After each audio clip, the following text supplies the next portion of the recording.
Oh, good morning, YouTube. Yet another video. If you watched me last video, I did comment saying I'll have to give it some serious thought. Well, it's quite true. It is time consuming, but I love it. I'm probably addicted to doing it, so I love it. And I think I would stress more not doing it, doing a job and then thinking I could have videoed that and not videoing it, than ever spending time videoing it. So yeah, I will be doing videos. I won't give up. I love it. For those who thought I was going to give up, and you'd be happy if I give up, I'm sorry about that. Yeah, I'm just getting something to eat now. It's been absolutely hammering down when I woke up. It's gone off now, but I've got myself a nice little ham toasty and some soup, tomato soup with a lot of pepper in. Delicious. So I'll get on with the job and show you what exactly we've got in store for us today. So just before we go in, the other thing I wanted to point out was when I said I needed to have a think about the videos and everything, I felt I was moaning a lot as well on the videos. It comes with the territory. What it is I like to do the video. I like to show what I'm doing. I do it my way. I keep saying I've had about 30 odd years, 34 years experience of what I'm doing. I'm not saying I'm perfect. I'm not saying it's the only way to do it. It's what I found I want to do. And I explain on the video things like how to do things, how I do things, and I show people. But they don't seem to listen. And so I keep repeating it. And that's why sometimes I'll have like what people might construe as a rant. And it isn't a rant. It's a little bit frustrating. But at the end of the day, like I said, I needed to think. I just think, if you don't want to listen, don't listen. If you don't want to do it, don't do it. See, it looks like I'm moaning now. I'm not, I assure you, I'm not moaning. Just probably got a moaning face. So, I did a video a while back, and it was a lovely hypericum in full flower. And I cut it all back. But it needed to be cut back. It needed to be reduced. It was too big. And someone said, they actually said, you've hacked that. Well, fair enough. If that's what you think, that's what you think. The reason why I'm telling you this, there's one in this garden now, and it's in flower, and it's lovely. It's too big. It's got to be reduced. And this is why I was saying about different flowers at different times and different pruning. And if I'm here for a tidy up, I mean within reason, but 99% of the time, it's all got to be done while I'm here. So I'll take you through anyway, instead of like gabbing for hours. But I just like to make the point crystal clear that I do know what I'm doing, and I try to explain the best to what I'm doing, and I hope that comes through with most people. As I say, I don't know if they choose not to listen, or they just don't listen, or they might even watch the video with the volume down. I don't know. It's one or the three, one out of them. So I'll take you through anyway, and I'll show you what we're doing today. Well, this is the front, and it all needs a good little tidy. The height reduced on this one. So as you can see, it's all just, it's been nice, just been a bit neglected. And this is the hypericum that needs cutting back. It's just too big, but yeah, it's in flower. And to be honest, I don't want to cut the flowers off, but I've got no choice. So that's going to look really scruffy. It's going to be shaped, but it's just going to be skeletal and bare, and well, that's the way it is. I'm sorry.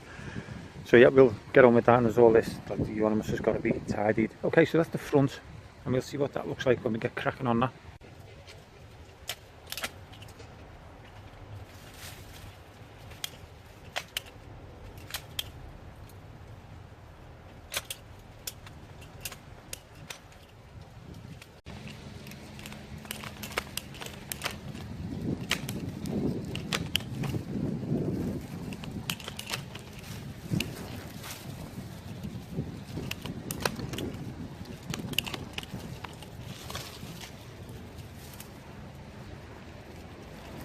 You can see this needs separating as well. All this needs separating, and then this one needs separating. Cut it down. This needs separating.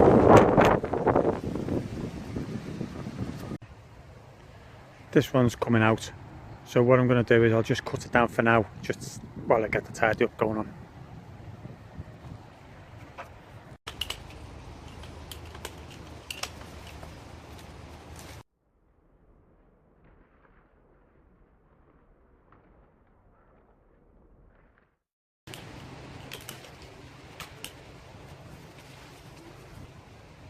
So we've only cut one small shrub, half of that shrub. I haven't even tidied it yet, and we've got all this. I keep saying it, but somebody's got to get rid of it.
Well, on a tidy up, I do like to use the secateurs. It just takes you back to old school gardening, although it is time consuming.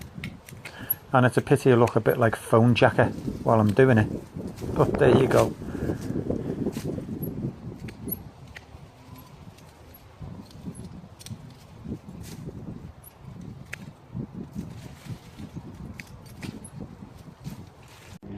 Okay, well, something like this, there's no hard and fast rules. It's a case of having a look at what there is first of all, then deciding what you want to keep, what's getting cut, what's getting pruned, what's getting took out or whatever. We've got Escallonia here, and then we've got the Photinia here, which I'm going to keep. But then we've got another Escallonia that's growing here, but it is separate, so I'm going to keep it and I'll round that off. But all this euonymus is all coming through. Now, it's a lovely plant and I love it, but I'm going to decide to cut it real low, about the height of the wall. So we'll keep it in and it will grow as a low carpet, because we've got a rose coming through here, and then we've got the Hypericum coming through here. So it's all a bit of a, and then we've got a flame of the forest there, a Pyrrhus. So I'll just set the camera up and you'll probably see me just hacking willy-nilly. Well, obviously I'm not hacking willy-nilly, but I will try and just get it in some kind of order, and then we'll decide which ones we're going to keep and which ones are getting cut back, obviously.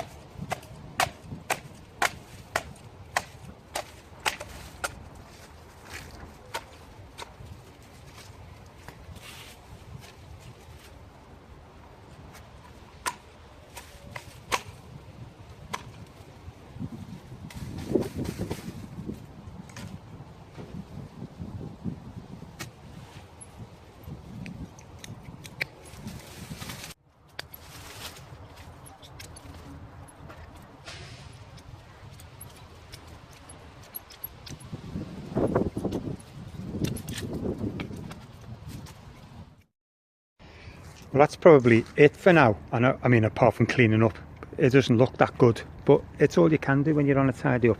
So what we've got now is this Hypericum's got to go back down. So I'll cut that right down, about a couple of inches from the ground. So we'll have the Hypericum, the Pyrrhus, and then the rose. Although it's coming through the Pyrrhus, it's much higher than the Pyrrhus, so I'm not bothered. That'll regrow and it'll stay low. Then we've got the Escallonia, and then we've got Photinia. But we've also got a holly, Ilex aquafolia, coming through, which I will get rid of. Although it's a lovely holly, it's got lovely berries, it's mixed in. I've got two choices. I might ask her if she wants me to leave it and it can be a mixed hedge, or I'll take it out, because really I'd prefer it out, but I do like the holly. So that's the dilemma sometimes.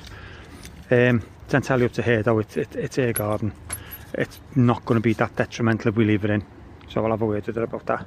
So yeah, I'll get on with this.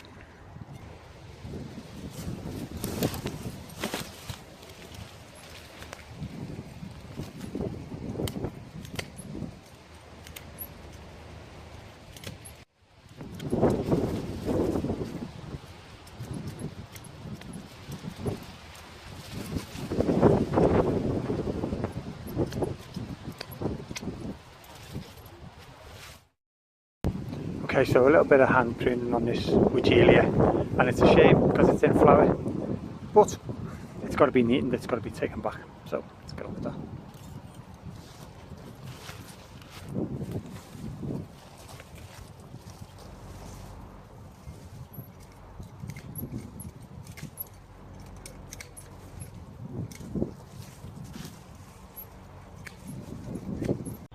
So we've just got some border geranium that's getting a bit out of hand, so we'll cut it back, and obviously some of the roots may come out at a later date, but for now we'll just cut it back and see what we've got.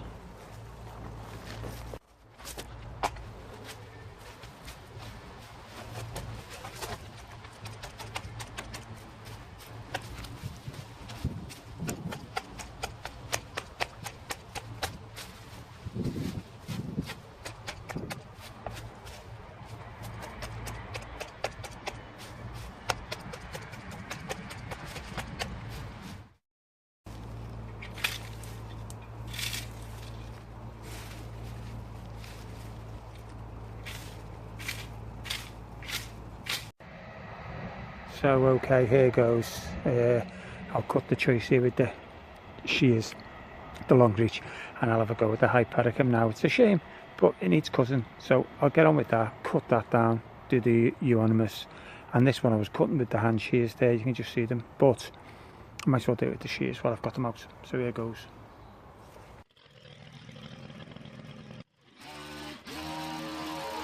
Another thing that gets pointed out quite a lot to me is because I use long reach to do shrubs, and they're not necessarily big hedges or anything, but I actually like using them. I don't like swapping and changing all the time. Once I've got them in my hand to do one shrub, I like to just keep them and use them. That's not to say I wouldn't like a nice little pair of Still or any make, Husqvarna or Echo. It's just I don't need them at the moment, and when that time comes, then yeah, I will get them. And I've done my little favourite here. This is next door's hedge. I only noticed after I was halfway through it. I don't know. I'll have to start knocking at these neighbours and asking for some money, won't I? So here's the Hypericum getting cut down again, deflowered. But it needs cutting back, so it's a casualty of war, I'm afraid.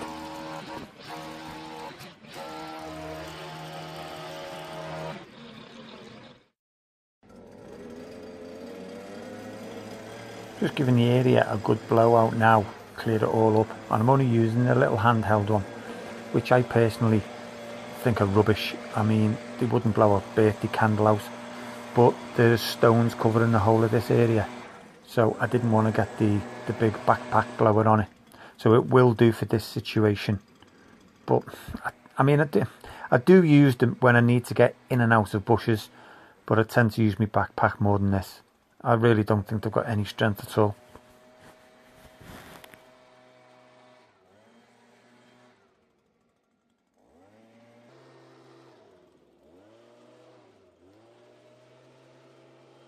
So where are we now? Well, we're pruned and we're blown out, and then we'll just tidy all this up. So we'll get on with that now. Well, I've just shredded the branches up. I didn't bother videoing it. I've done lots of videos with the shredding and the waste, and I usually mulch it and put it under bushes, but there's no chance of putting it anywhere here, so it's going to go in the bin. So I've just mulched it up, and it just helps to go in the bin and saves a lot of space. So even though I'm throwing it out, I'll still mulch it.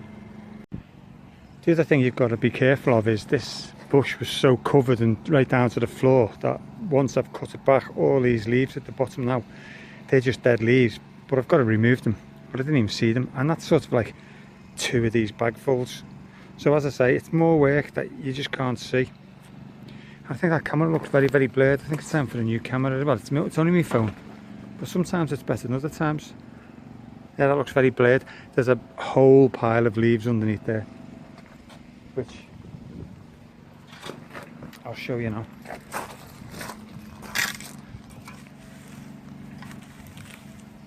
They're not, I haven't put these under, these are just under, that's dead and fell through the shrub, but there are tons of them.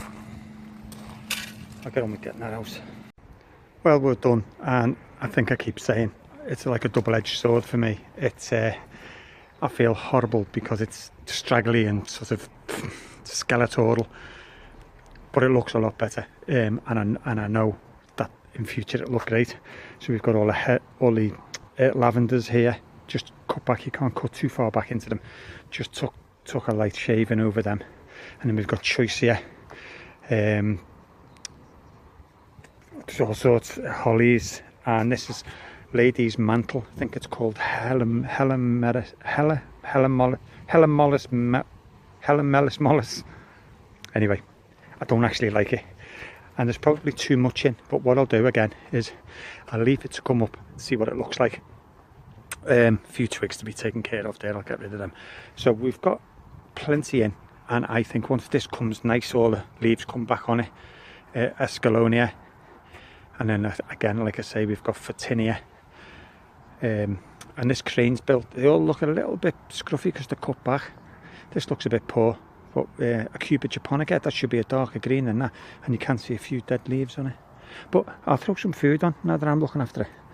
It might not, it still might go, you know, but we'll do our best. And this one, believe it or not, sticking up, it's next door, so I can't cut it. But it's at this, when I said I've finished, I've still got cleaning up to do here, but I'll just get a video while I can. This is next doors, but believe it or not, this is honeysuckle. It's Lonicera nitida, and it looks like it's got a bit of gold in it, so Lonicera nitida Bagginson's gold. That's if it's that one. I'm not too sure because it's usually more yellow than that, but that spoils it. But I can't go. I've already cut some of next doors. So yeah, that's it for now. Again, looking a bit scruffy for now, but please follow us, have a look, see it develop. I didn't say it about this holly, but I can cut that out anytime. Just noticed a few ash growing through there, but I'll get in and just get them out. I'll do that now. So yeah, follow us and you'll see this just come into a bit of fruition later on. Well, it probably won't be this year, will it? So okay, thanks for watching. I hope it's been of interest to somebody. So my work isn't finished, but as I say, the job's finished as such. But I will, every time, even after sometimes people have commented on the videos when I've finished, you should have done this or you should have done that. After I've finished videoing and I'm just putting the last of the tools away, I do double check. And I just check over a few things that I may have missed, or I'm worried about not getting the video. That I try and get it as soon as I can to make sure to get it, so I don't forget. Oh, there's a little putty cat. You're wondering what's going on, are you? Wondering where all this playful bits have gone. Okay, yeah, I do give it a double check before I go. So something you might see on the camera at any of my videos, it's afterwards I might just say, yeah, I didn't see that, I'll do that. So anyway, thanks for watching. I'm mumbling away now. I'll see you on the next video when I can do that. Thanks very much.